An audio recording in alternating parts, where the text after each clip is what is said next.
In this video, we'll do a quick review of fingerspelling. Here we go. So the letter A. So I want you to notice here that my fingers are not tucked in. My nails are not into the palm of my hand. My thumb is not stretched out. They are going to be here, and my thumb is resting against my fingers. A. For the letter B, my fingers are together and touching. So your thumb can either be tighter in this way, it can be a little more out to the side. Either of those is acceptable. B. C. So you notice my pinky doesn't quite curve all the time, but that's all right. Okay, so C. D. So I want you to think about it this way. You're pointing to the dog. So you would use your index finger to point to the dog.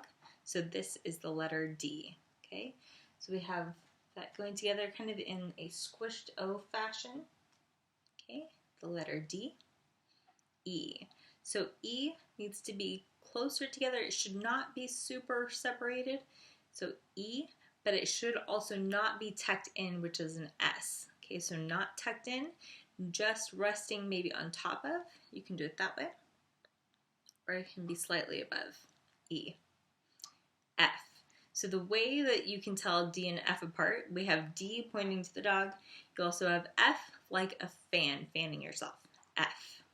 Okay, then we have G. So G should be signed this way. So your palm, if opened, would be facing towards you, facing this way. So G will be like that. I've been asked about G like this. This is not the preferred way to sign a G. You don't want to be up. It's going to be sideways G like this. And then it's the same position for the H. So this one just adds the middle finger to the bottom of it. So H, G, H. Okay, then we have I. For your I, you want to make sure that your thumb is either tucked in close here on the side or even around the front. You want to avoid making it look like a Y. So do make sure that it's tucked around. It will take a little bit of time to be able to get your fingers there if you're not used to it or you haven't signed for a while, maybe, which is the case with you. So keep that thumb in. I, J. So if you notice the palm orientation, currently my palm is facing out this way. J, whenever I'm done, it's turned around and it's actually facing in now. So it's not just going to be a dip, you're not just turning your finger, but it's actually going to be turning your wrist so that the palm orientation changes. J.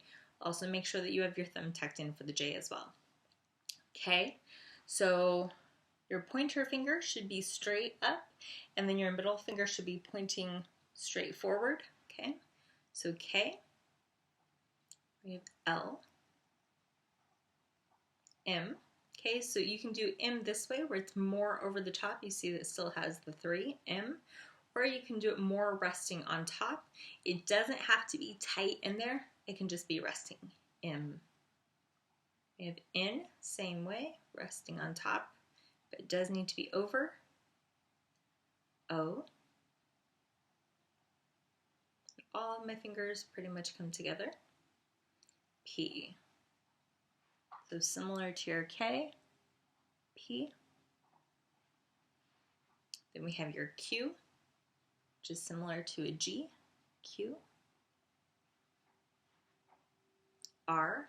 So notice that it is your middle finger that goes over your pointer finger. So notice it that way. Okay, middle finger goes over the pointer finger.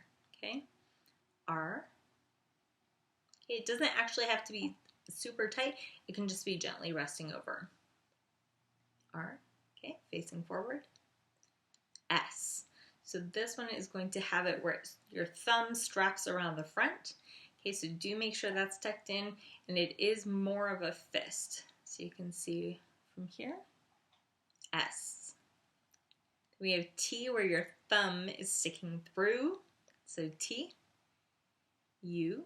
Make sure your fingers stay together. V, W. Do make sure that your fingers stay separate on this one as well. W. X, think about it like a number 1 and then it scrunches down. 1, scrunches down. X. Y. Okay, my fingers lay more straight out to the sides. If yours are about here, that will be okay. With time, they usually stretch out. Why? And last but not least, Z. This is signed with your index finger. Z. Just draw the shape. There you go.